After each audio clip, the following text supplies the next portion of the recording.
Tukampata saa 1 asubuhi akiwa amenyongwa, kukatwa,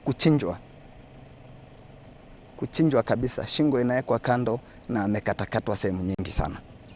Family ino ikoretwo ikihang'ania na kihoto kia mwana wao wa kahii uria urari wa ukuru wa miaka 7 na uria woragirwo na njira ya kiriga tariki 13 mweri muthiru. Kuringana na Purity na Serian uria ni nyina wa mwana uyu, augite ati mwikuirwo ari muthuri wake no ende kumana na haro cia kimucii magitigana, na riu akiuga ati kiria we arenda no kihoto kia mwana wake.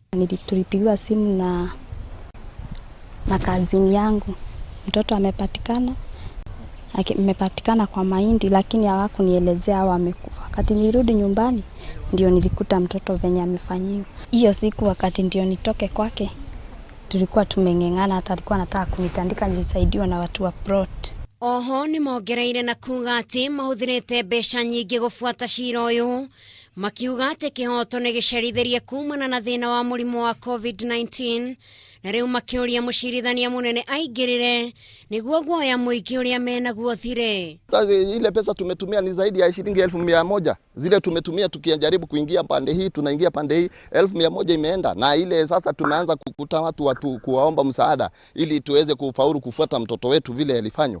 Tunasikia yule mshukiwa kuna watu wanataja walikuwa pamoja na wao, na pia tunasikia bado tukiangalia wale alishikwa tunawakuta bado wako pale na walikuwa pamoja, na wanasema mshukiwa anasema walikuwa pamoja, lakini tunamkuta yule wale wanataja bado wako pale. Henry Kasero noria ni guka wa mwana uyu no atetete akiuga ati uria macira maratuithanio nenda-ini ni arekirira nganja. Mshukiwa alipatikana siku hiyo tu ambao mtoto aliuawa na akapelekwa Ndulele police station. Tukapewa siku 14 ili mshukiwa afikishwe kotini, na tukapewa tarehe 29 iwe ni siku ya kufika kotini. Tuliandamana sisi wote tukafika mpaka hapa, na tulipofika hapa tuliambiwa kwa sababu moja ama nyingine koti haitaweza kusikia hiyo kesi na ikaahirishwa, ikapelekwa mpaka tarehe 6. Okay, tarehe 6 ndio leo tumefika, tumesikia tena imeahirishwa mpaka tarehe 13. Mimi naomba Maraga afuatilie watu wake, awaambie ya kwamba kitu ikishikika ama mtu akishikwa, wacha hiyo kesi iendelee vizuri, maana sasa hii inaoneshana ya kwamba ina delay kubwa sana, na kila sasa wakati ukienda unaambiwa ni habari ya corona.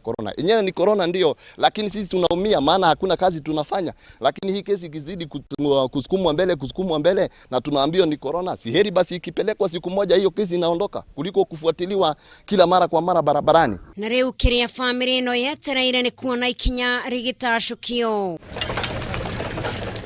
Gerifotera Kameme TV, Jetagwo Njeri wa Wambui.